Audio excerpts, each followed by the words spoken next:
let's look at graphing y equals sine x and y equals cosine x on a Cartesian plane.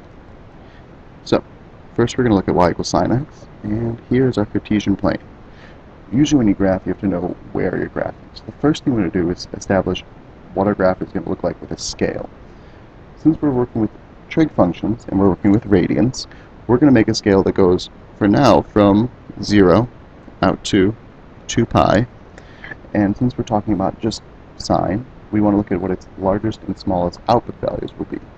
If you look over at the unit circle, you can see that the largest sine value, or y value, will be 1, and the smallest will be -1. So we go from 1 to -1 on the y-axis. So the y-axis, we have sine values, and the x-axis, we have angles.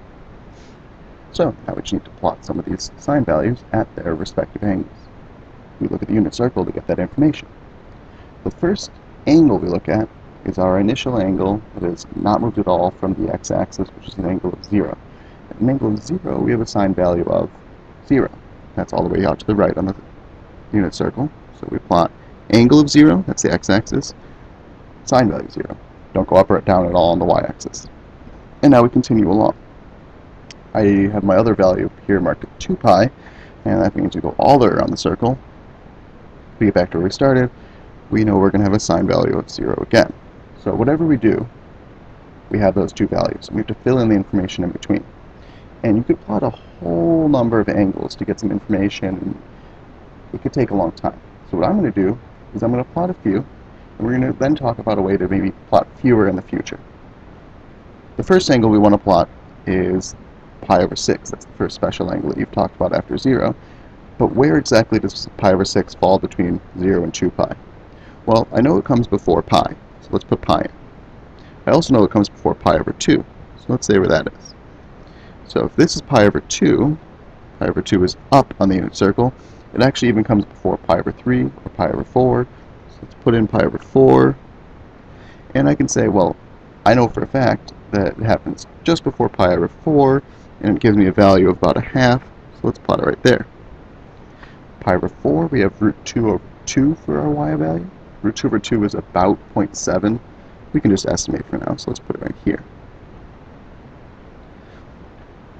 Pi over 3 goes on to having a sine value of root 3 over 2, which is about 0.8. Falls between pi over 4 and pi over 2. And pi over 2 has a y value or sine value of 1. We can continue this pattern on, but for now I just want to hit these couple of important key points. And that's really just the points that are around the outside of the unit circle. And you can see that we're expecting us to end up with a curve. So we're going to know that we need a curve, and we have a few key points.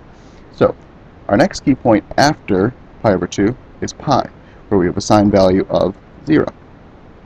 The next key point after that is at the bottom of the unit circle, 3 pi over 2, between pi and 2 pi, and it has a sine value of -1.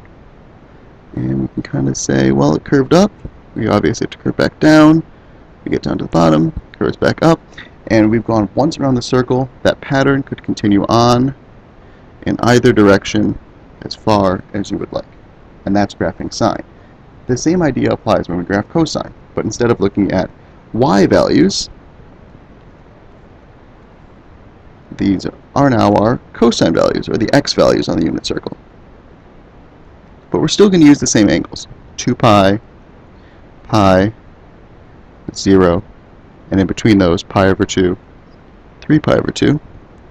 And we're going to plot the cosine values of each of those angles. At 0, we have a cosine value of 1.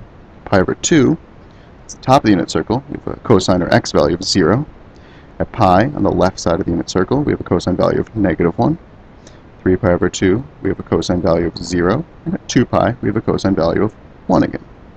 Just like sine, it's connected with a nice even curve, and it can continue on in either direction for as long as you'd like.